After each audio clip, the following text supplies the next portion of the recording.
Hey everyone, Justin here. And boy, I'm feeling inspired after this week's secret poet meeting.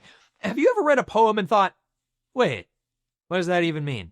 Don't worry, you're not alone. Today, I learned that the key to making poetry easier to understand is to interpret its figurative language. If you can figure out what it means, then you can uncover the deeper, hidden meaning of almost any poem. Let me tell you about it.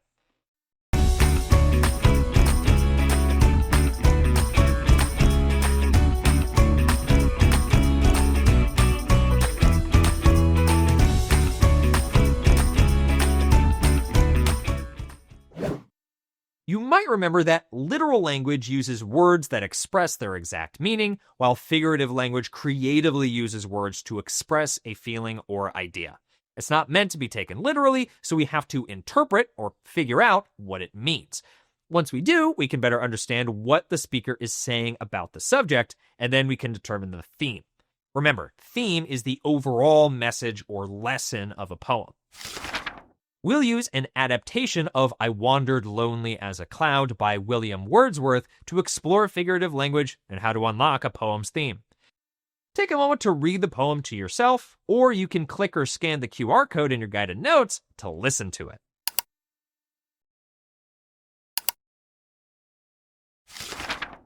The first thing for us to figure out is who is speaking and what they're talking about. So I'd say the speaker is the poet, and he's describing a time when he was alone in nature and saw a field of daffodils, an experience so powerful that he thought of it often afterward. Once we know what the speaker and subject is, we're ready to start unlocking the deeper message. There are 3 steps here. Step 1 is to identify examples of figurative language within the poem. Take a moment to label examples of simile, metaphor, personification, and hyperbole. Try to find one example of each. Use the figurative language vocabulary chart in your notes if you need a refresher on their definitions. There's a lot of figurative language in this poem, but today we're going to focus on these 4 examples. In step 2, we determine what this figurative language is saying about the subject. Be sure to fill in your notes while I explain. The simile in line 1, lonely as a cloud, tells us that the speaker is alone, wandering through nature. Then the metaphor in line 4, comparing the daffodils to a host, shows the speaker feels welcomed by and connected to them, like they're people he's spending time with. The hyperbole in line 9, they stretched in a never-ending line, describes the immense number of daffodils the speaker saw, so many that it seemed endless.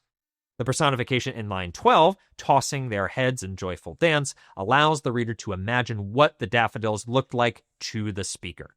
Flowers can't actually dance, and they don't have heads to toss, but we can visualize what they would look like swaying in the breeze.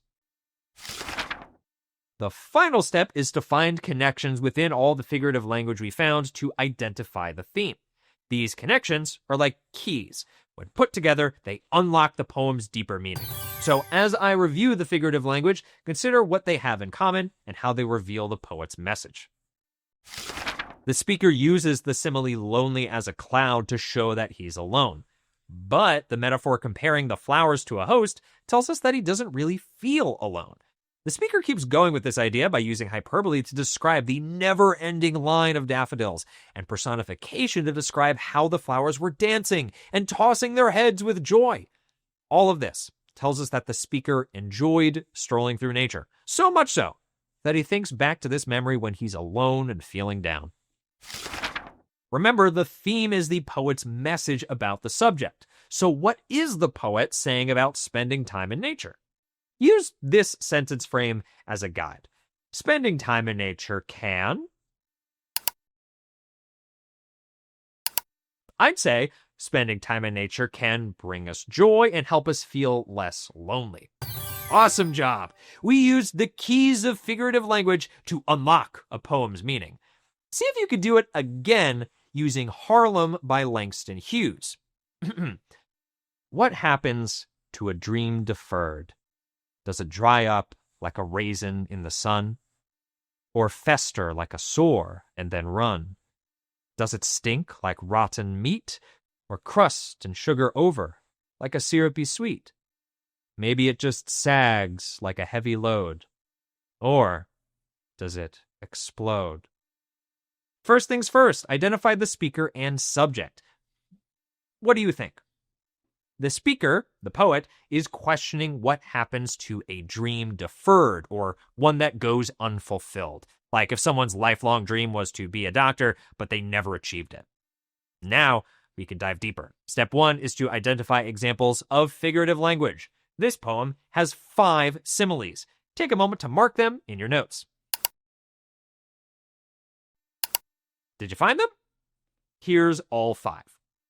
Step 2 is to determine what the figurative language is saying about the subject of deferred dreams. Let's walk through it. When the speaker asks, does it dry up like a raisin in the sun, he wonders if an unfulfilled dream becomes less exciting over time. With the simile, fester like a sore, he questions if the dream becomes a constant source of pain or discomfort. With does it stink like rotten meat, he wonders if the regret of a deferred dream becomes impossible to ignore. When he asks, does it crust and sugar over like a syrupy sweet, he wonders if the dream that once brought joy becomes old and useless. For the last simile, sags like a heavy load, write down what you think it's saying in your guided notes.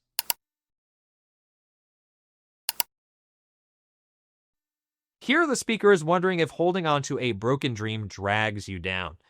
If you wrote anything like that, then you're on the right track.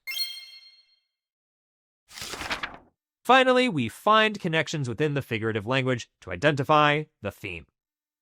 Well, I noticed that all of the similes describe what happens to an unfulfilled dream, and they're all negative.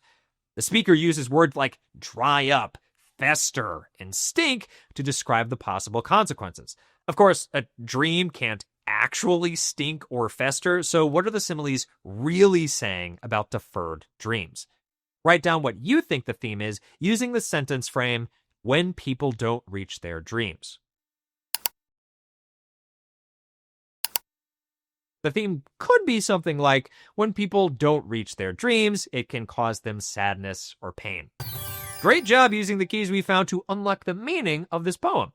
Like sound devices and structure, figurative language helps poets express themes and meaning in creative, imaginative ways. So, the next time a poem stumps you, use the steps you learned today to unlock its hidden meaning. Then, there will be no poem you can't conquer. See you next time. Hey, hey.